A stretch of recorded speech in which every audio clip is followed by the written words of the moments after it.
So this is what I'm going to talk, an overview of the finite element method, just a very brief overview, because if we talk finite element method can be very long. And then I'm going to focus to give you examples of the finite element analysis of grid cells using the software that I'm familiar with. That's SAP 2000. Okay. Okay, let's start. Let me begin with the overview of the finite element method, or FEM. Finite element method currently is a widely used practical method for analysis of cell structures, including grid cells. What is this? Actually, finite element method is a computational technique or numerical method to obtain approximate solutions of mathematical models problem in engineering. Okay, as I mentioned before in the previous section, that when we perform a structural analysis, we should choose a mathematical model. But then the problem is how to solve that model. Well, this how we can solve, use finite element method. That's the present method that we use widely. Okay, how to access the finite element method? This method is currently available in most software packages for structural analysis design, such as ANSYS, for example, Edina, Abaqus. Maybe Ibu SD is using Abaqus now. And then one software from Indonesia is SansPro. This is made from an Indonesian. This is the software that I'm going to use, SAP 2000. Midas, and if you use the software of Rhino and also Grasshopper, I think Karamba 3D can be included also in that software, right? As long as I know. So this is also a software where the finite element use, and many others actually. But this is just some examples. Maybe you wonder which software I should use.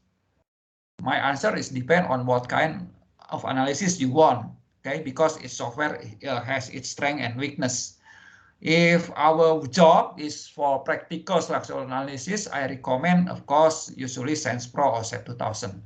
But if your job is to perform finite element analysis in details, maybe it can be ANSYS, Edina, or Abaqus. Okay. So some software directed towards practical application, some software directed for maybe for research, but I think can be any software. Okay. Why did I use why I use SAP 2000? The question, it's just a matter of familiarity, because I am familiar with this one. Okay. Well, how to use a software, finite element based software? The same. We need to make some preparation beforehand. Okay. So the first steps, of course, to create structural model, including geometrical model. Fortunately, in our workshop, this is about grid cell. The grid cell has been form finding in using Rhino and Grasshopper. So maybe this is using Rhino and Grasshopper, and then from the software we choose models. Okay, of course the natural model for grid cells, I think 3D frame. Okay, and then we should model also the support and connection conditions and loading conditions. After that, we should create a mesh of finite elements or discretization, and then solve by running the program. Okay, and then lastly, after running the program, we will get a bunch of results. But another question is how to interpret the finite element results. So this is actually the basic steps how to perform structural analysis using a commercial software, finite element based commercial software. Yeah. For example, Here, for example, I have a structure. This is a nuclear power plant, cooling tower, nuclear power plant. This is a very large structure because its height is 150 meter. Maybe we are interested to know what the stress distribution inside the structures, okay, within the structure, because, for example, due to wind loadings, or maybe because of self-weight, and so on, okay.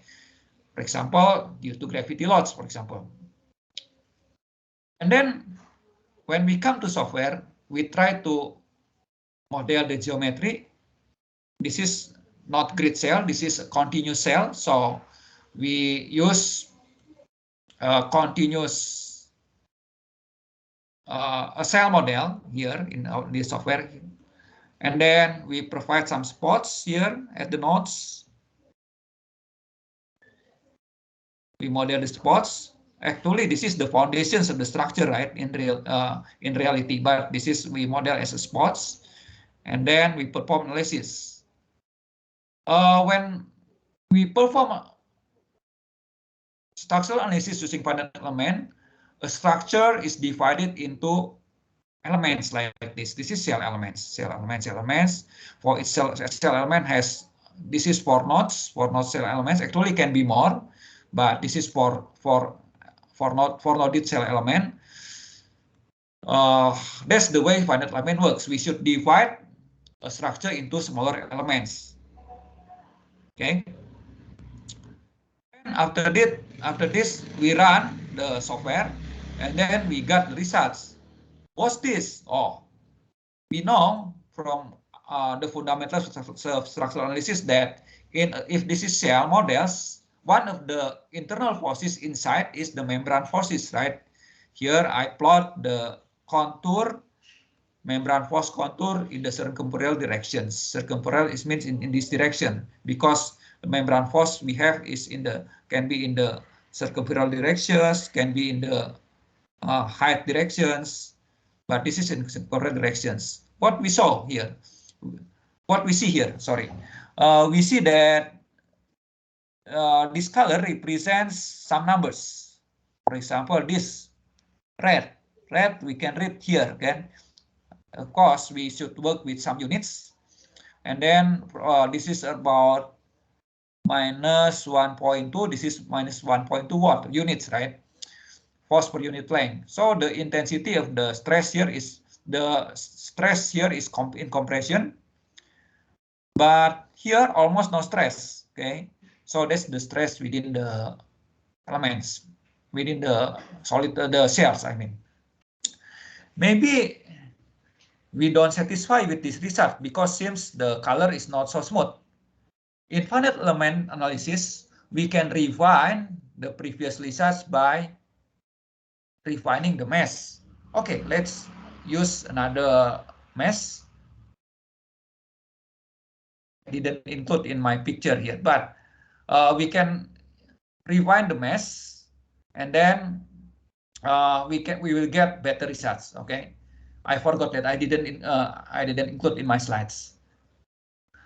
That's the basic principle of finite element analysis. So the basic principle is, if we have a structure, we should divide into smaller parts like this. That's called elements, and then analyze and then get the results. Okay. Oh yes, maybe I have the picture. Why should we refine the results? Because the finite element results generally are not exact. Not exact, it means that it doesn't equal to its mathematical model, exact mathematical model or continuous mathematical model. In order to improve these results, the previous result, we should perform a refinement. A refinement can be performed either using a finer mesh that I mentioned before. This is called S refinement, or using a higher order elements. This is called P refinement, polynomial refinement. Depend on the elements availability in your software. If your software doesn't have this higher order elements, like in SAP 2000 doesn't have this, so we should use this one as refinement. Here I use as refinement to make finer results like this. Okay, so this is the finer mesh, much smaller than before. This is the spots. We should model the spot again, remodel the spot, because previously only in big LMS. Now all the nodes here we provide the spots, and then the result will be better. What's the difference with before? Before the red color is only here, right? Now we can see that here we also have red color. It means these regions of the cells of the structure is also in high stress, high compressive stress. So it's important, I think, to use to try several mesh division for structural analysis of continuous cells. Okay, this is I use example of continuous cells, even though our topic is grid cells, because to make clear that we need mesh refinement indeed in our finite element analysis. Okay. Okay, that's all about finite element. Very brief introduction. Very brief. I think because I better go directly to examples of grid cells, right? Using the commercial software SAP 2000. So let me now work with some examples of the finite element examples of analysis using SAP 2000.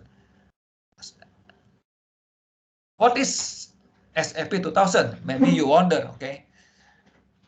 SAP 2000 is a finite element-based structural program to analyze and design of civil structures. This is quite popular, particularly in Indonesia, okay?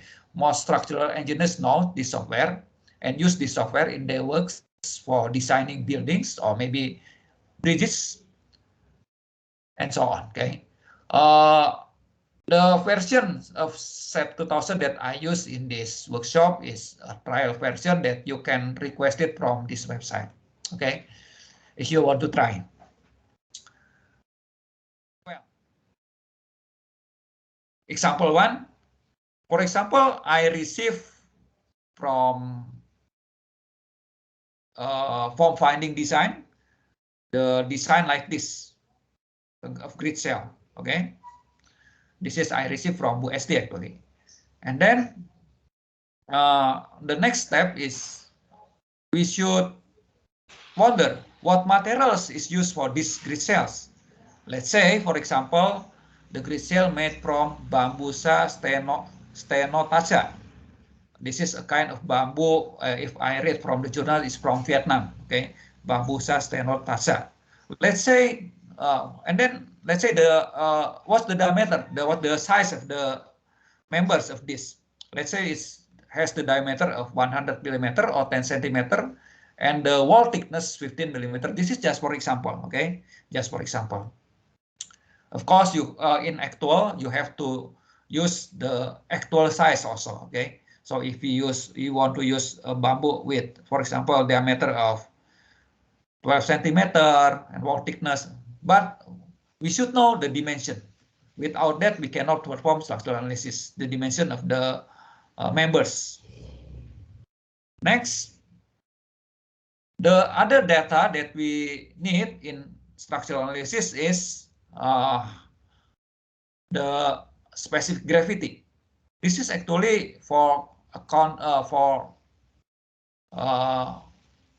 calculating the effect of the dead load of the structure. Okay, let's say for this example, this is I taken the data from a journal of this one, from Dixon and Clauston. Okay, the first data is the specific gravity. Let's say it's in this example is 700 kilogram per cubic meter. Second is the modulus of elasticity. Okay, yes, in the previous section I talked about modulus of elasticity. What's that? It's the ratio of stress to strain. It's if we pull this bamboo and then the strain is 1 unit, then this is the stress. And then for strength analysis, I mean for determining whether the structure is strong enough or not, like that. Okay, we need also to have this data. Let's say the compression allowable stress is 4.1 megapascal. All of this data I taken from this journal for this kind of bamboo, except the dimension. Okay, except the dimension. Let's say we use this data.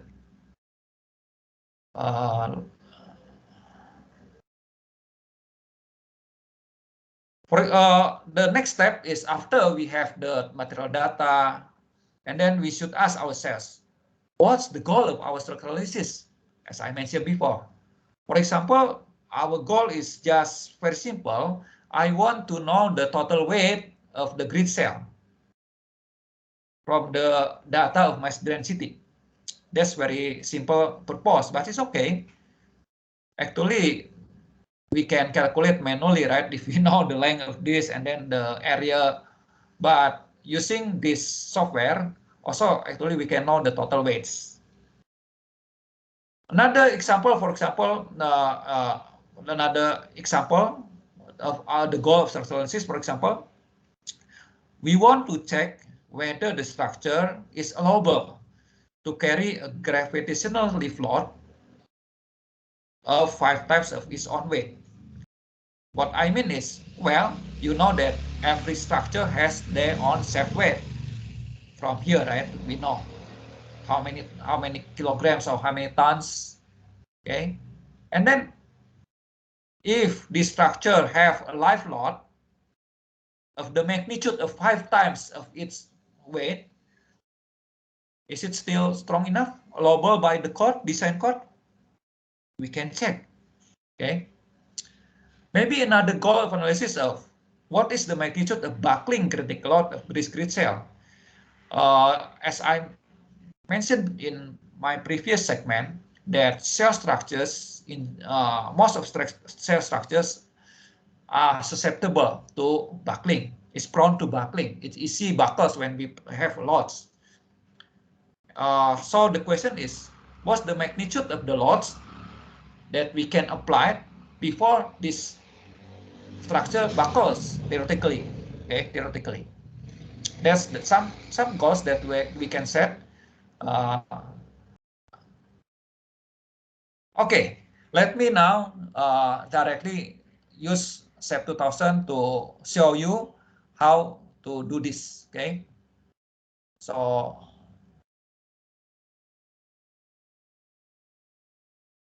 now I will go to the SAP 2000.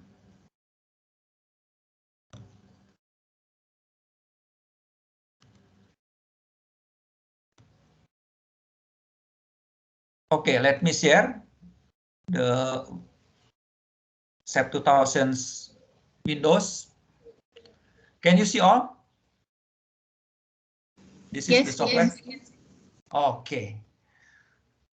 Well, if I have already the geometry, we can import the geometry, right? Using import, SAP 2000 can receive AutoCAD file or maybe IGS file. Actually, I tried before using AutoCAD and it works, but now works well. But now let me show you how to use IGS files. Okay, this is these two files can be from can be produced from Grasshopper and Rhino. Okay, so I use this one, and then we should go to the folder. Okay, this one. Okay, I have already here a file of the extension IGS that I got from Ibu Esti. She used Rhino and Grasshopper to produce this, and then I just import. Okay, and then entities to import. Okay, just this. There is no other options. Okay, just import. Okay, So the geometry has been in here. Okay. Next, we should define the materials. Okay, define materials. The default materials in SAP 2000 is the default materials that most widely used in civil engineering. That's concrete and steel. The bamboo, there is no default, so we should add new material. Okay. Material type, maybe because there is no bamboo, steel, concrete, aluminum, cold form, rebar, tendon, others. Just say others, okay? Okay. And then let's give it the name bamboo, okay? Bamboo. Material grade, I think we no need to fill in. And then the unit. The unit for specific gravity or weight per unit volume before is kilogram per cubic meter, right? So it's 700. 700. And what else? Modulus of elasticity. I forgot the before what. Let me see. The modulus of elasticity, the data before. It's 12. 12 gigapascal. So the unit gigapascal, it means what? Kilonewton per square millimeter. So it's in kilonewton or millimeter. It's 12 gigapascal. That's modulus of elasticity. What else? Actually, we need to give input Poisson ratio, but there is no data. If there is no data, we can assume just like concrete, maybe 0.2. Don't worry about this, about Poisson ratio. It's not so sensitive to the Poisson ratio, but maybe as long as I know for wood, timber is around 1.15, 1.2 like that. So let's say the bamboo has the same Poisson ratio as well. Okay. Now we have materials, bamboo, right? Next, we should define the section properties for frame section.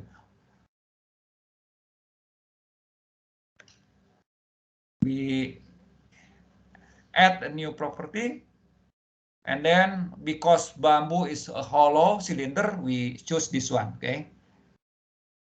And then we have here, let's say the section name is, okay, like this section name is, it's no problem, okay? Just a name, bamboo comb. And then what's the diameter? 100, right? Before in our data, 100 millimeter. What else? The thickness, wall thickness. Let's say the wall thickness is 15 millimeter.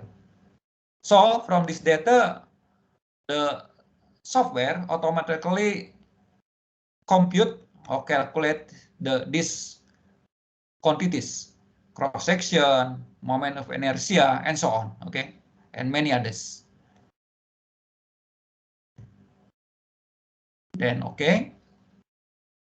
So now we have the property of bamboo comb. Okay.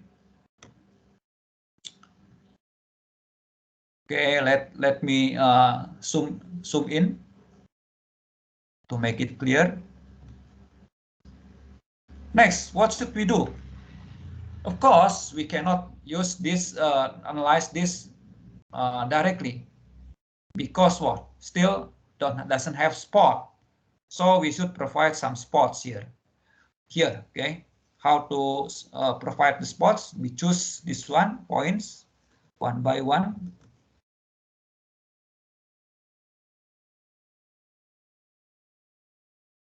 Sorry, I choose one by one. Actually, we can choose by other way because I didn't use mouse here. I use electronic pen. Okay, it's a little bit difficult.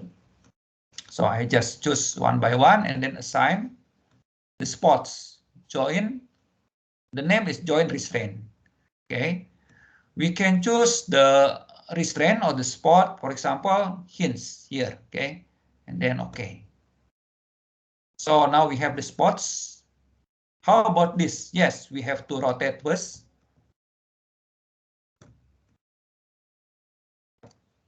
I hope I can. This is a little bit difficult because without mouse. Okay, I can again do the same.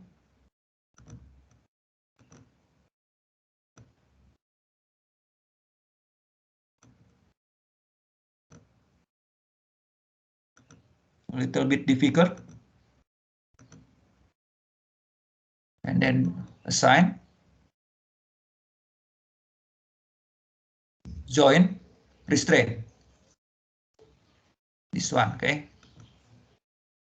Okay, now we have spots. How about the others? This one. Okay, we have to rotate.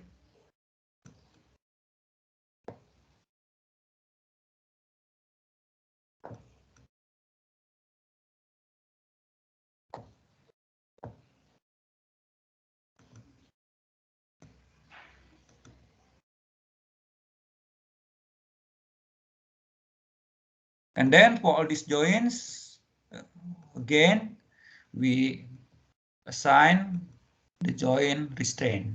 Okay.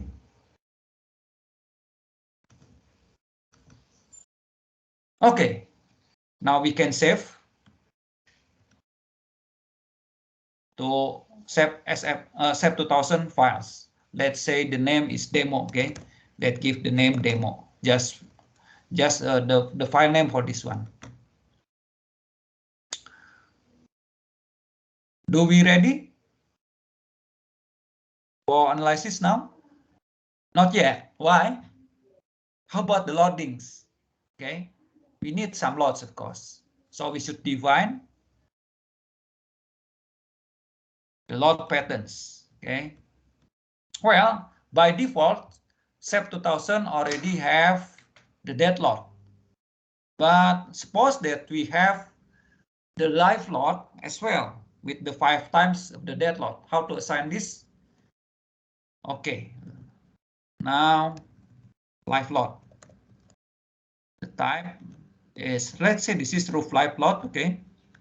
And then it's 5 times the dead load. So it's the 5 times self multiplier. Then add. So we now another load patterns, live load. Dead load, live load, maybe if we have another loads, for example, wind loads, but here, let's say we only have 2, right? Wind load or earthquake, because we have many options actually, okay? Dead load, live load, earthquake, wind, snow, and others.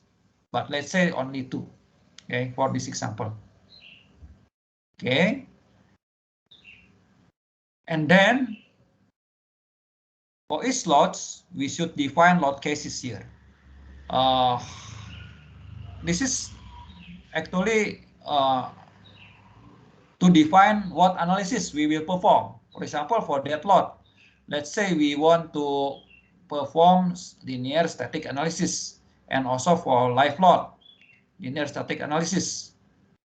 But we will not use model analysis. Model, it means free vibration analysis, so we can delete this one. Okay. And then later we will analyze, we could combine the dead load and live load. And maybe we want to have not only linear analysis, but to including the effect of the axial loads. So we can define a new load case. For example, a new load case, let's say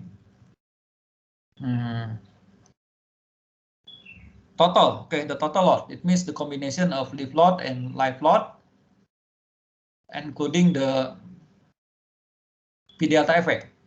So let me say the P delta, okay? P delta effect on nonlinear, the effect of axial load, P delta, okay? Then here we define static nonlinear, including P delta. The applied load for this analysis is the dead load we add, okay, here, and the live load, the live load. Okay, I think that's all. Is this complete to answer our questions? One more, right? Because we want to know the buckling capacity. Okay, let me add one more. Buckling.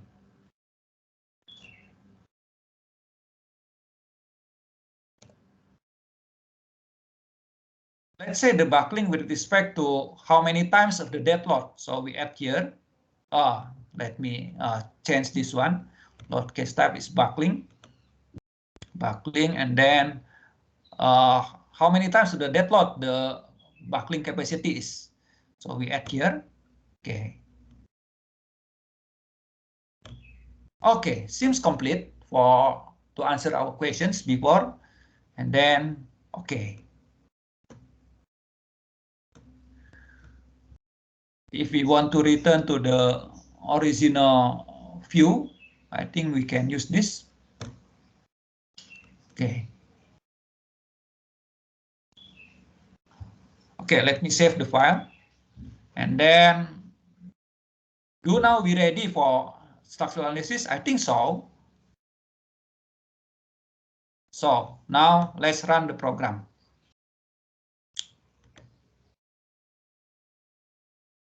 This is the analysis that we are going to run, linear static analysis for the dead and live load. For the P delta, or actually P delta is the combination of dead and live load, including the nonlinear effect because of the presence of the axial load and buckling analysis. Okay, and then we run all, and then we just wait for the results. Okay, you see, now we have the deformation.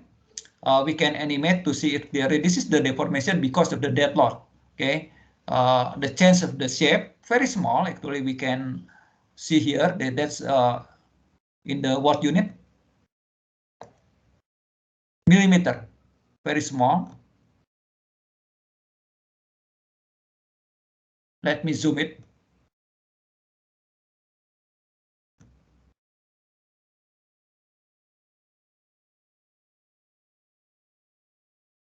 Okay, we can see directly that this is the displacement in millimeter, very small, due to the self weight.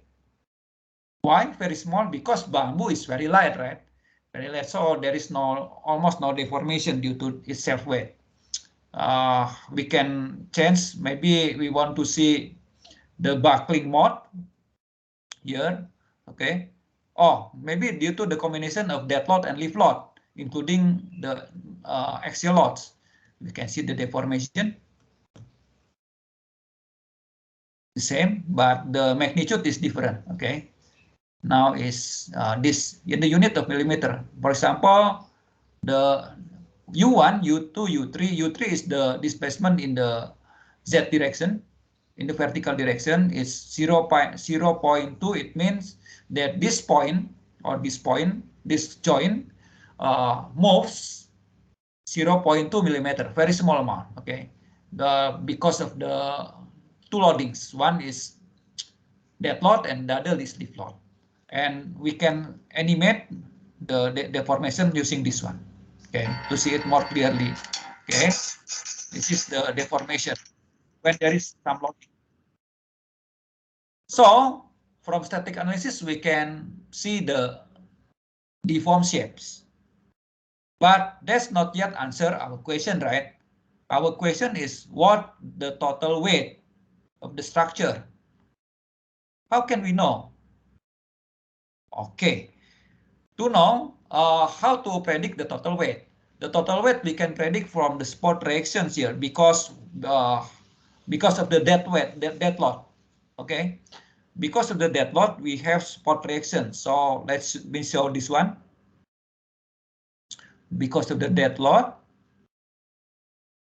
not this one, sorry, not this one, maybe not this one, should be in here. Joints of the because of dead load, we will have spot reactions. Okay, we can show this using this. We can show the spot reaction using this option in the software. Okay, you can see there's some pause here. There are some pause components, but we cannot see the numbers. So we cannot get the vertical reaction from pictures only. So we should go to the numerical results. How to access numerical results? Here we go. Display, show tables. Okay, display show tables. So this is we want the join output reaction, right? Reactions, join reactions.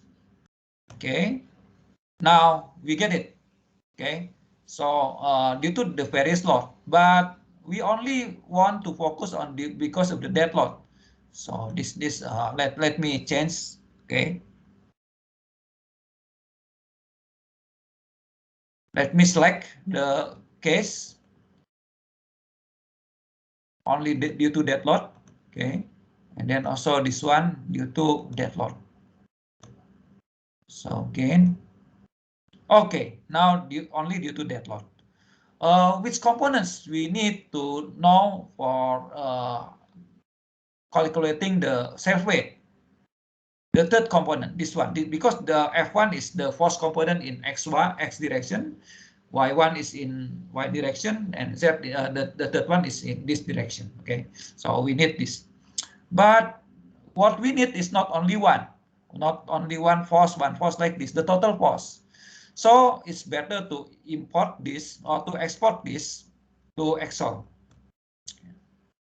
And then we get Excel files. Maybe you cannot see in your computer, right? Excel files, right? Can you see the Excel file or no? But in my computer have.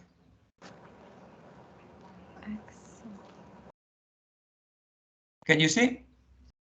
No. We cannot see the Excel part. Oh, you cannot see the Excel. Okay. Yes. Because I have to go out from the SAP.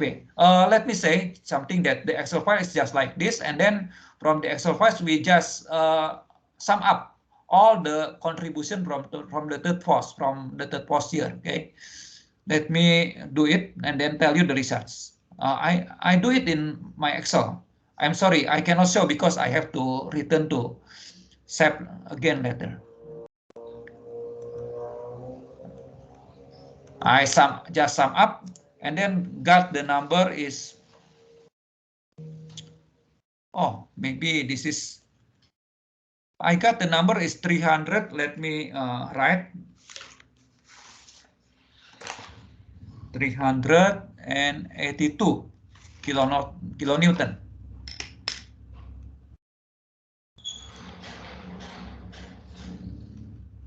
Okay, so I sum up all of this and get 382 kilonewton.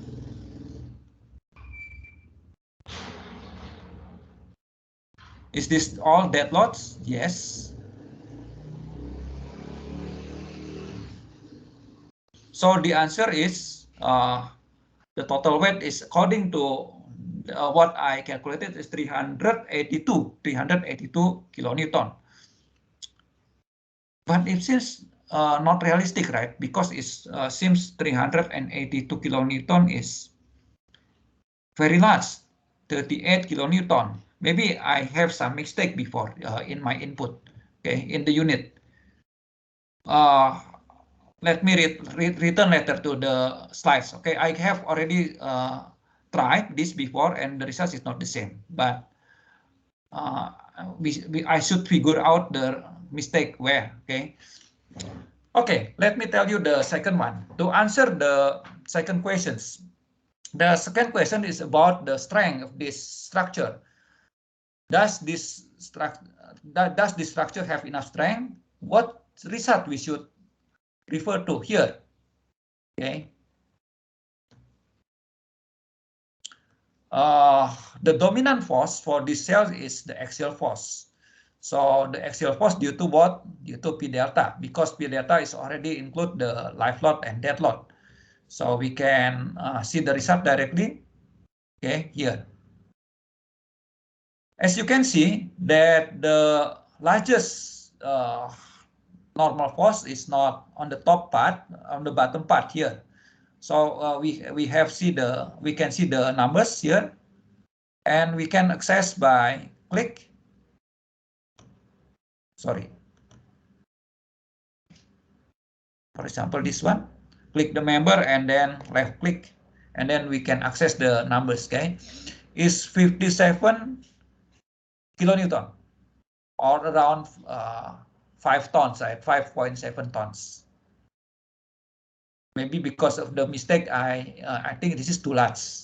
Because yesterday I tried the same thing, but not as this large as this. But from here, we can use to calculate whether the structure is still strong enough or not. Okay, still satisfy the design code requirement or requirement or not. As you know that in grid cells, another important member forces is the bending moment. How to access from here also. Okay, we can access from here. This is the bending moment. For the bending moment, I noticed because this is the unit is kilonewton millimeter. Actually, good design grid cells happens when the bending moment is small. So for this purpose, I neglect the bending moment, okay, because this is in the unit of kilonewton millimeter, okay. For this example, I just neglect the bending moment, the presence of the bending moment. Actually, we should calculate it as well. The third one is buckling capacity. It means how many times of the self-weight the structure will buckles. We can access from here. Buckling. Okay. Then we can see the numbers here directly, 2073. Okay. This is also different with my previous research because maybe there is some mistake, but let me just show the way how I obtain the results. Okay. Okay. And then we can also animate how the structures buckles. Okay. Like this. Okay. This is the buckling. Okay, that's just short demonstrations, and then let me return to the PowerPoint.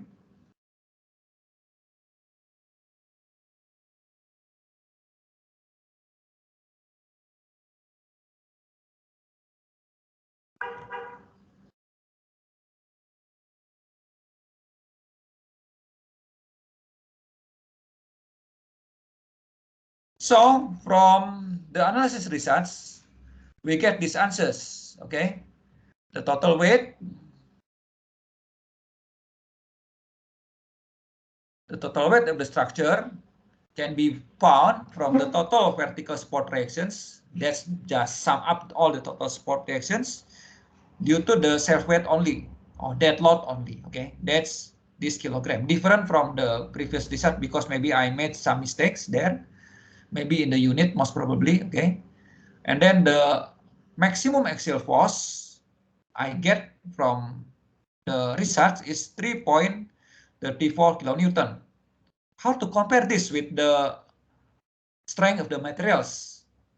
If the dominant force is axial force only, for example, that's the case in this example, it's very easy because we just calculate the stress. This is the force. This is in kilonewton, right?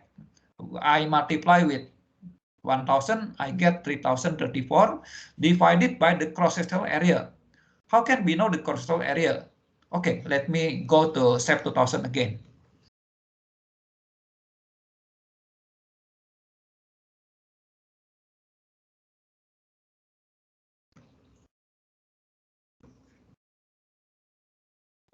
Okay, can you see the software SAP 2000? Yes, we can see it. Okay, from here. Okay, from material properties and then show and then section properties, right? This is the cross-sectional area, 4005 in square millimeter. So we get from here. automatically the software will calculate. Okay, let me go back to the slide.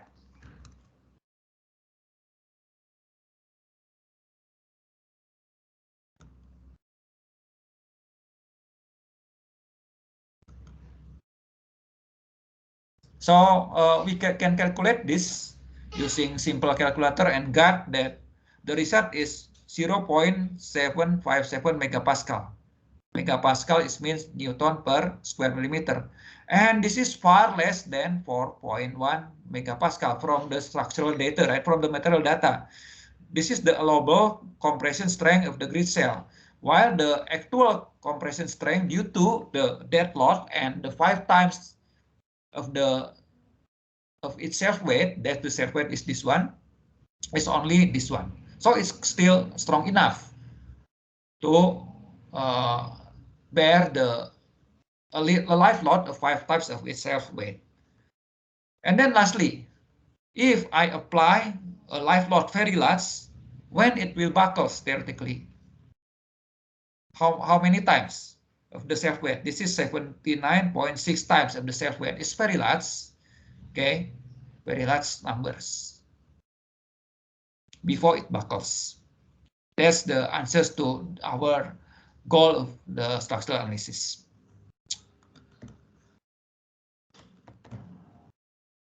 Okay, before I mentioned that finite element is the accuracy is depend on the meshing, right? It means one element, how many mesh. I tried before to only use one element for one frame element. Okay, if we try using 4 elements, here is the results. Okay, I did the same things, but use 4 elements instead of 1 element. There is no change in the total weight as expected. Okay, as a compressive stress, with either using 1 element or 4 elements, but for critical loads, there is a little bit change. Okay, but not significant. Of course, this is more accurate than this one. Okay, but almost no change. So actually for static analysis using frame element, there is no need to use finer element. But for calculating buckling loads, we need, okay? Or maybe for performing nonlinear analysis, we need more elements. Well, another important questions.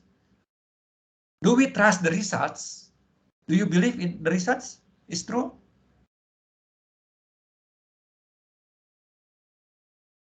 Okay, our analysis result is based on our model. So we need to know our model limitations. As you know, that mostly bamboo, the connection in bamboo is not rigid. Before in the model, I use rigid connection because of the difficulties to model this connection, right? Actually, we can, but it's a long story, right? Because we modify the nodes and so on. Not enough time for demonstrating that one. Because that's based on assumptions of the rigid joints, most probably the total weight is still okay, but compressive stress is maybe questionable a little bit, but the critical buckling loads, we cannot believe it. I mean this one, we cannot believe that it's 79 because this is based on assumption that the joint is rigid. The critical buckling load is sensitive to the joint conditions. So we can expect that it should be much lower than this.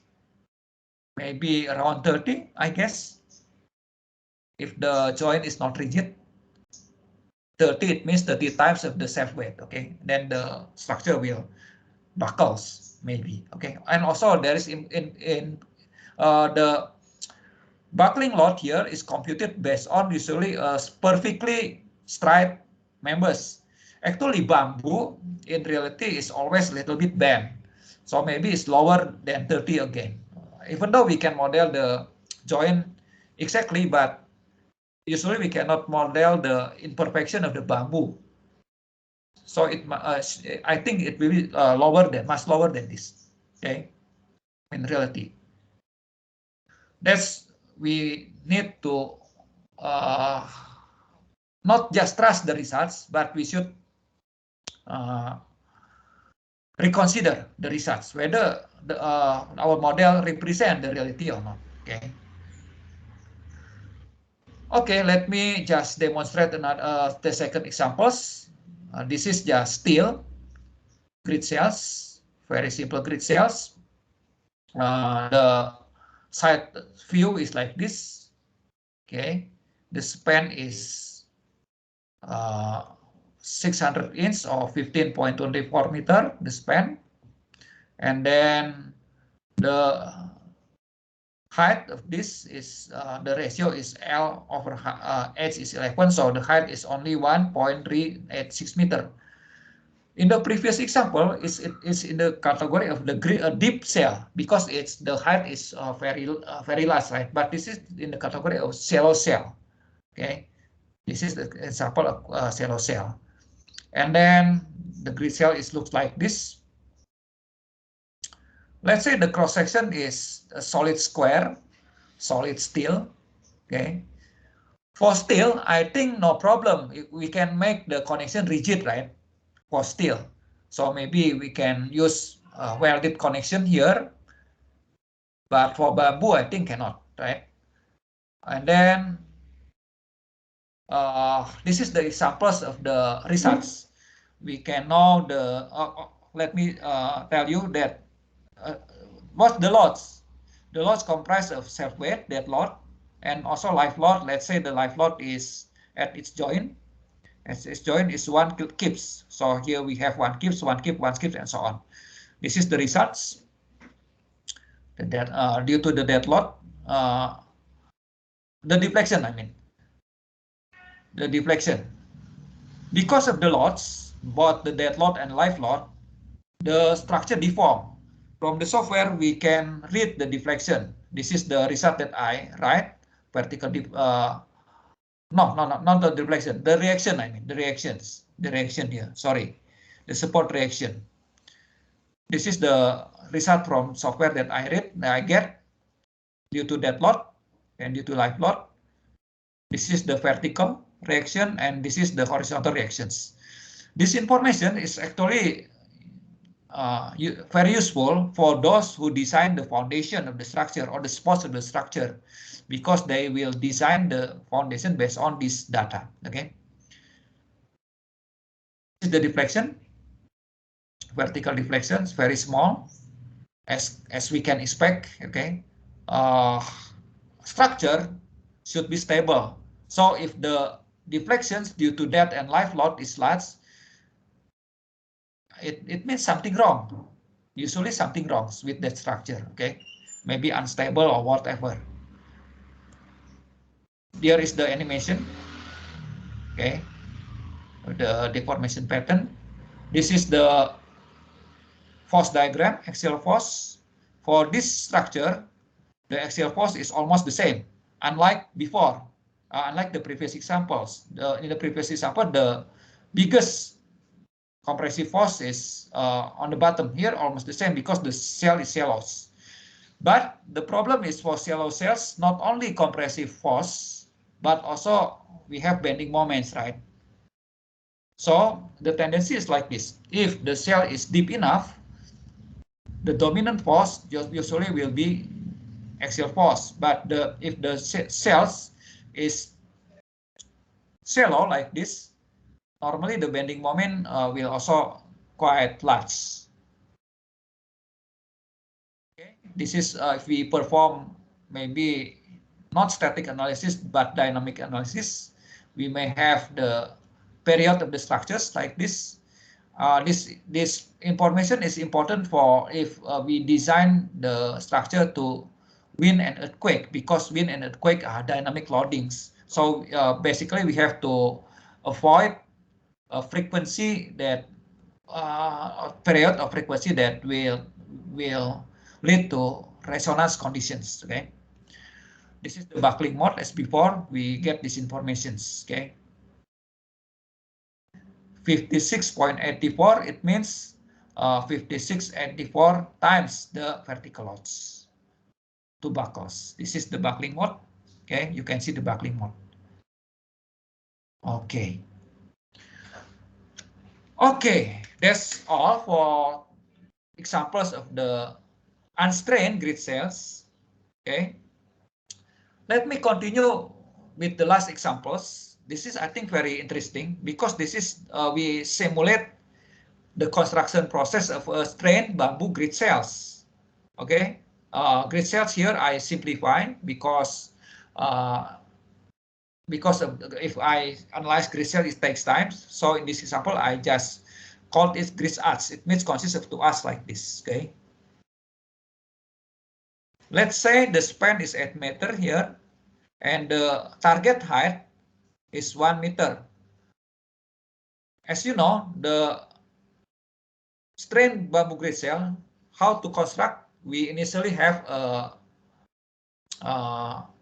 flat grid, and then we pull the bamboo to make it to the target geometry like this. And let's say it made from the bamboo culm of the diameter 200 millimeter, the thickness, wall thickness 20 millimeter. So this is made from like this. Sorry.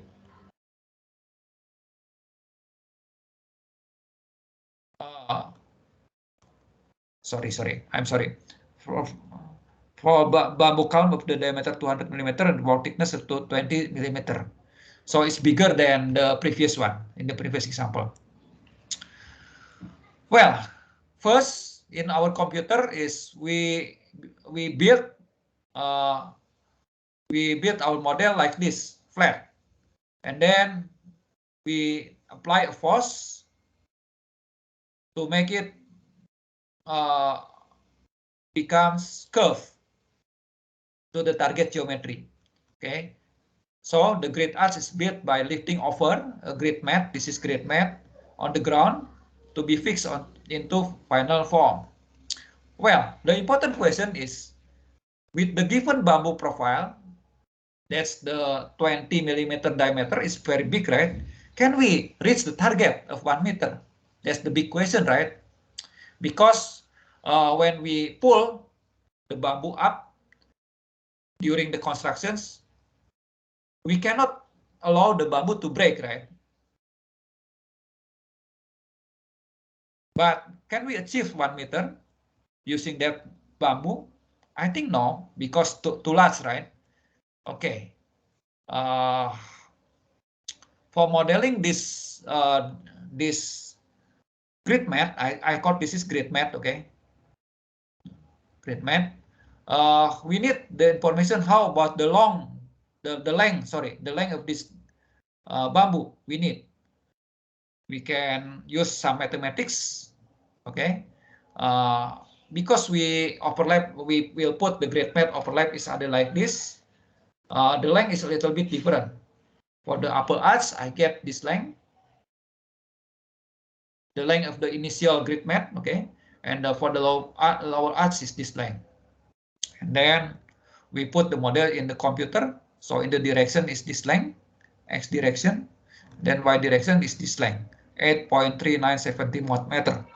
So yes, of course, this one is 8 meter, right? Because that 8 meter is after we bend 1 meter. The initial length of the grid mat, of course, should be longer than the final geometry. Okay. The question is how to model an overlap like this. To model this, I use one frame object here, and then one frame object here, and then we have two joints, two nodes here, right? Or two joints here. The two joints or two nodes here, I use an option in the SAP 2000 to constrain in 3 direction, X, Y, Z direction. There is option to constrain this in 3 directions. And then this is the material data as before. Let's say the strength is 120 megapascal. The tensile bending strength, okay, of the bamboo is quite strong.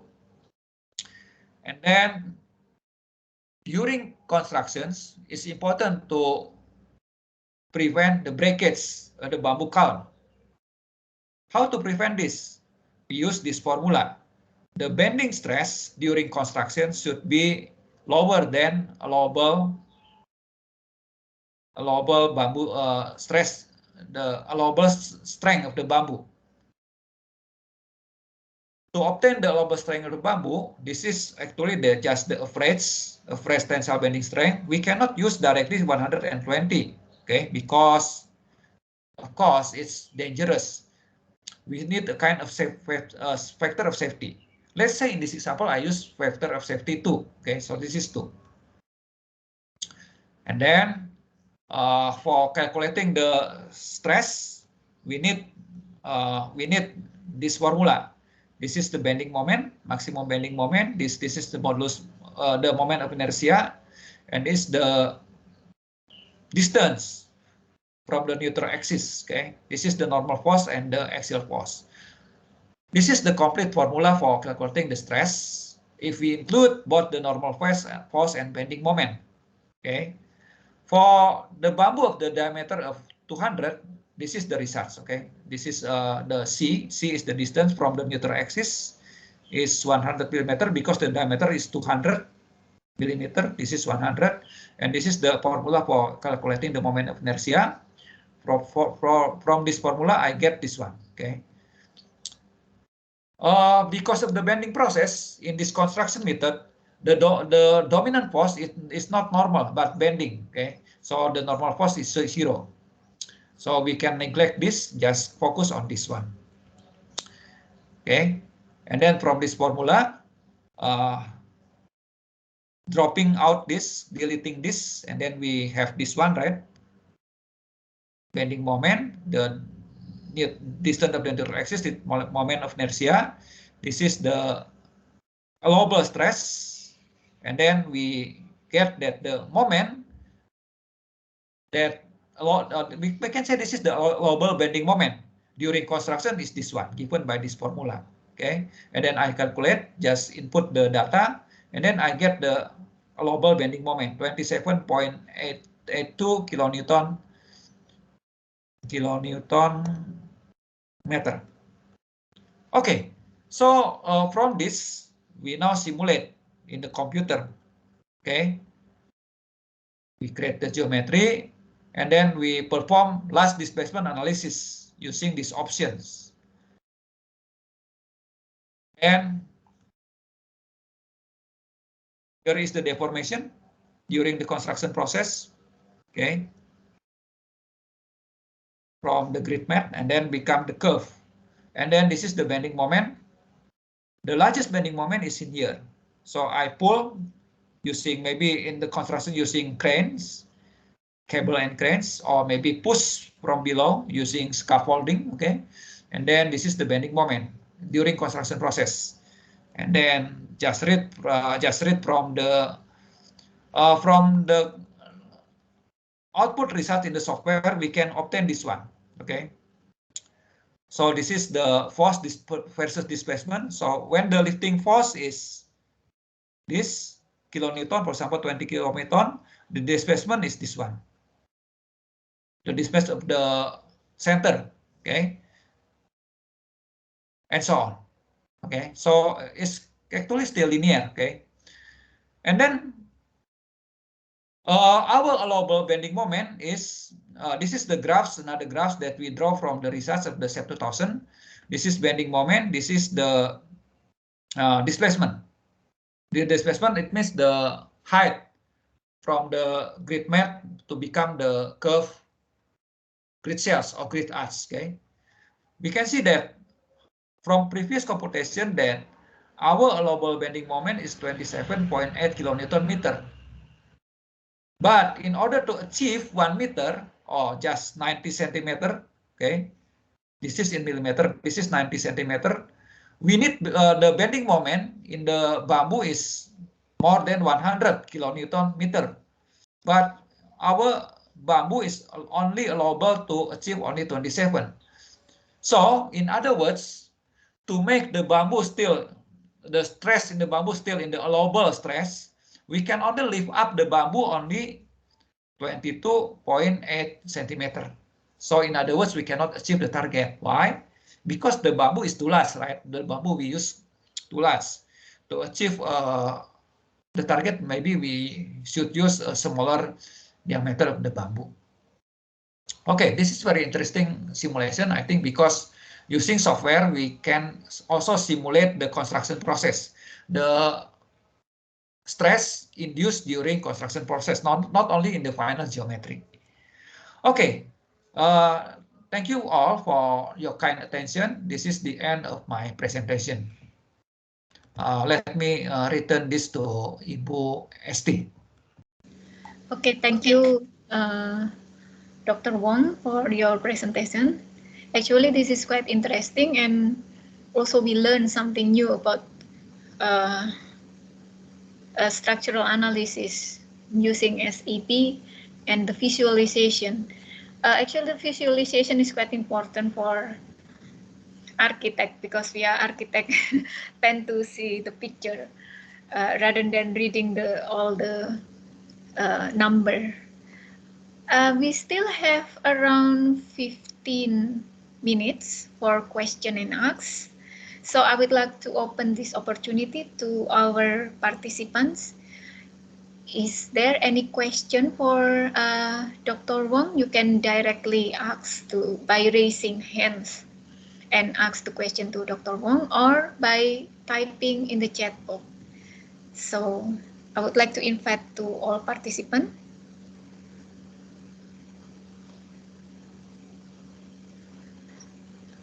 Is there a question?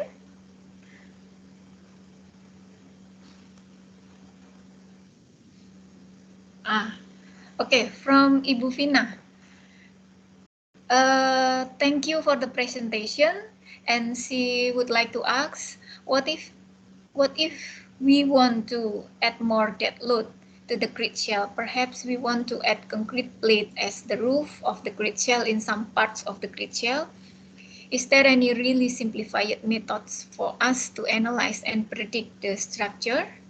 And also the third question is there any standard where we can find the dead or live loads data values? Okay, thank you, Ibu Elvina, for your questions. If we add concrete on the top of the grid cells, of course, we will have additional loads. How to input this? There are two.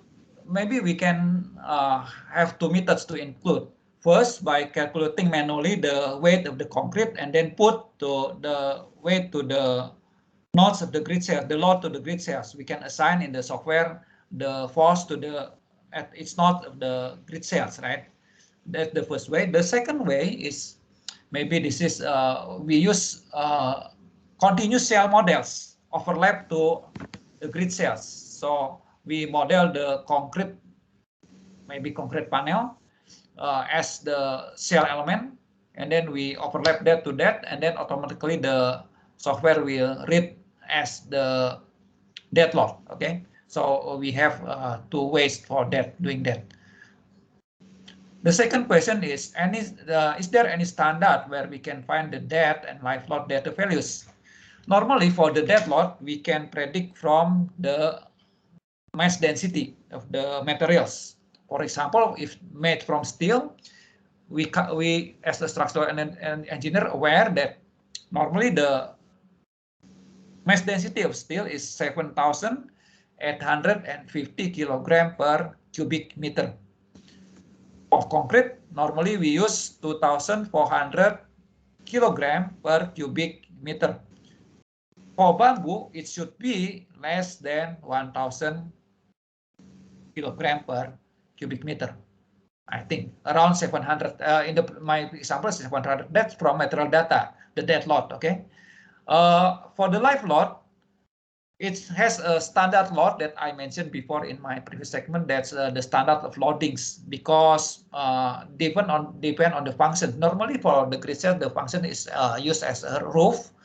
For the roof, there is a standard that is around 1.33 kilonewton per square meter, if I'm not mistaken. Okay, the numbers. There is a standard for that. Standard of loadings for live loads. Depend on the functions, what function. Okay. Thank you, Dr. Sorry, Ibu Elvina, for your questions. Not yet, Doctor. Will be later, maybe. Okay, thank you, Dr. Wong. So we still have time for another question. So we'd like to open the opportunity for other participants.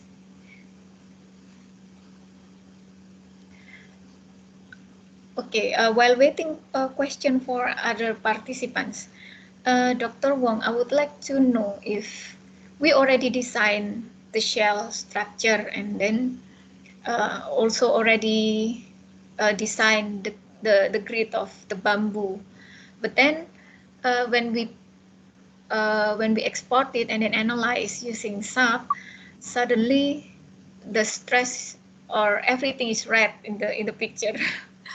So that means that the stress is quite big and also the deformation is not so good.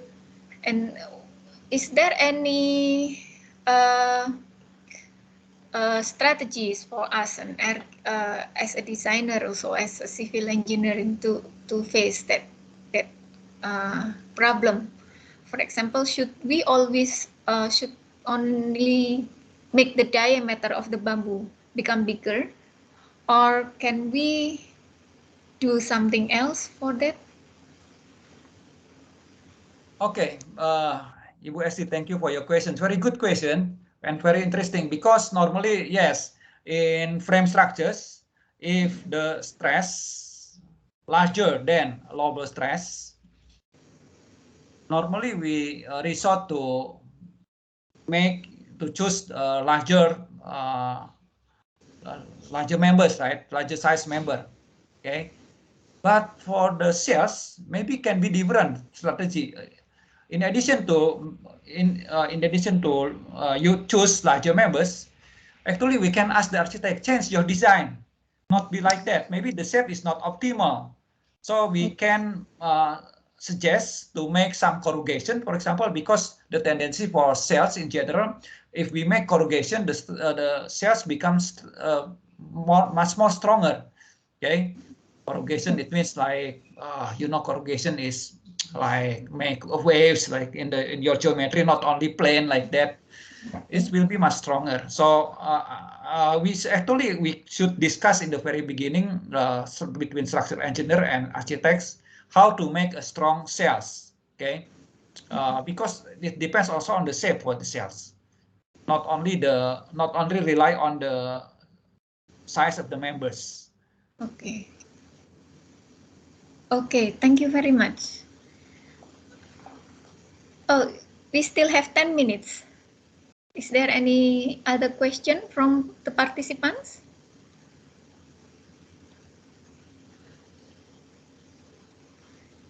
Okay. Let me add some more comments. Before I use SAP 2000, just because I'm familiar, you can use any software for doing structural analysis, including what has been available in Grasshopper and Rhino, I think Karamba 3D. But I should give some warnings that when you use software, you should know at least some little background about the software, because otherwise you will be confused with the results, right? Yes. What the result tell. Normally, what Ibu Esti tell me is red color, and that's actually, it means the stress. Okay, and the stress is big, but compared to what? We should compare to the strength of the materials, of course. Allowable stress, if we choose the philosophy of the allowable strength design. Okay. Okay. Okay, I think if there is no other question for Dr. Wong, we can close this plenary session. And thank you very much for your presentation today, Dr. Wong. I learned, I and also all the participants learned a lot from your presentation. And I hope the workshop participant also can learn about the tutorial about SEP. So at least they can do the simple analysis for the grid cell that they design. Okay, thank you for attending today to all participants, and I hope we can open our camera so we can take a photo session together for this session. So I would like to invite all the participants to open your camera. And Mr. Wayne, are you here? Yes, I'm here. Yeah, Mr. Wayne, please help me to take the picture. Okay. So, wait a second.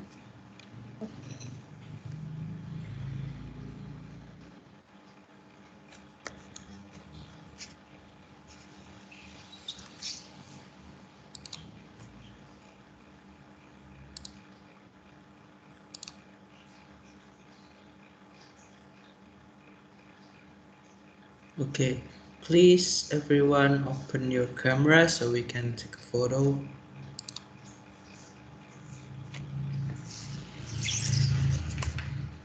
Wait, I think my internet connection is not too stable.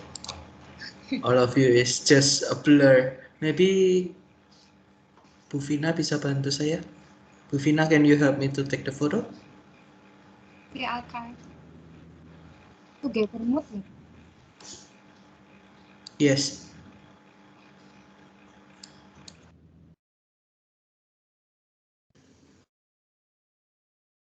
Okay. Okay. But it's a little bit blurry. It's okay, that's fine. 1, 2, 3. Okay.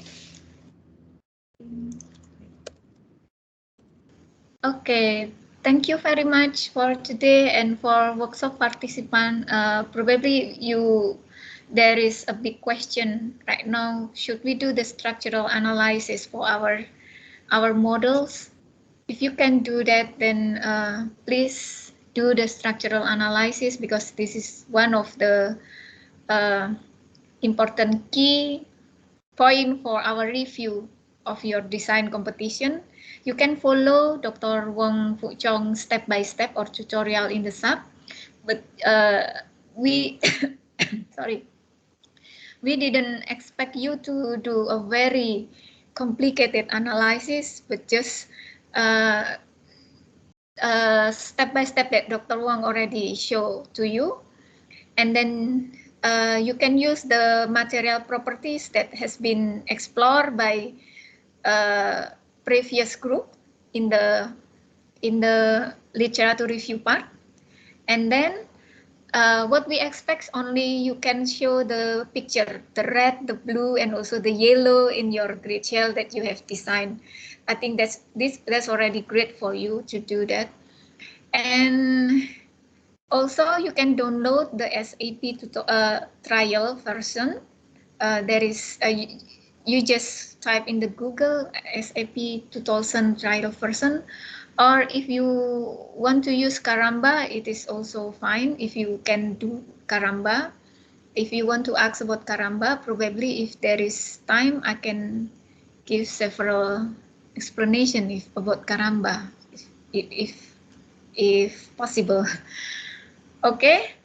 Let me explain something. Maybe the easiest way to perform analysis, just the lot is that lot. That's all. Okay, no need Yes, other lots. agree.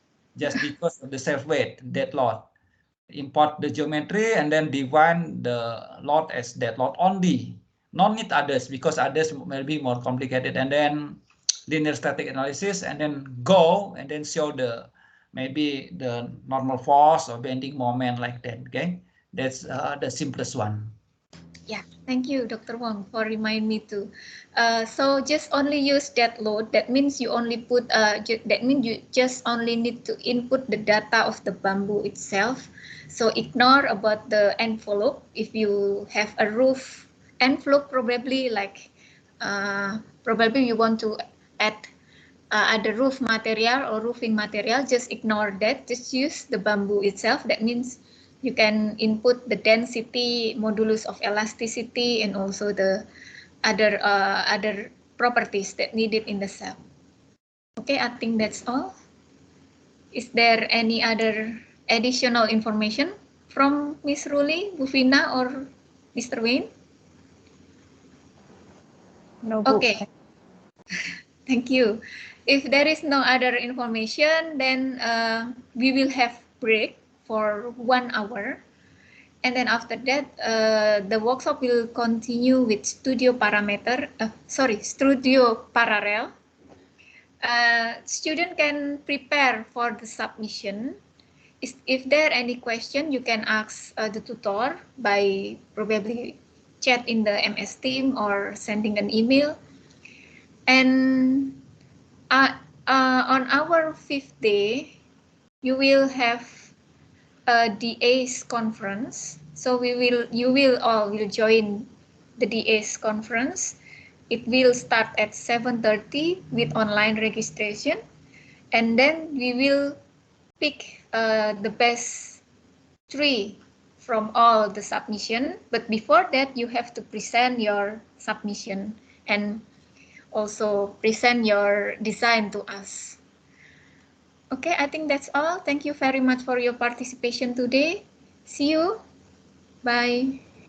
Thank you, Bu Esti. Thank you, Pak Wong. Thank you, Pak Wong.